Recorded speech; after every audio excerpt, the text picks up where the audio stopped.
Bir soru, Kürtçenin iki büyük kolu olan Kurmanji ve Zazaki, aynı dilin lehçeleri mi yoksa tamamen ayrı iki dil mi? Bugüne dek uzmanlar kelime listelerini karşılaştırarak parmak izi aramışlar.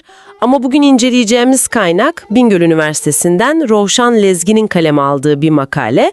Ve bize diyor ki herkes yanlış yere bakıyor. Asıl kanıt, yani bu işin suç aleti, dilin derinliklerinde gramer kodunun içinde saklı. Bu harika bir benzetme, gerçekten de öyle. Lezgin'in Kürtçe'de akuzatif, ergatif özellik başlıklı çalışması tam olarak bunu yapıyor. Diyor ki, kelime listelerini karşılaştırmak, iki insanın akraba olup olmadığını anlamak için giydikleri kıyafetlere bakmak gibidir. Biri bir gün başka bir ceket giyebilir, asıl bakmamız gereken yer ise onların genetik yapısı, yani dilbilimsel DNA'ları. Lezgin'e göre bu DNA'nın adı yarı ergatiflik.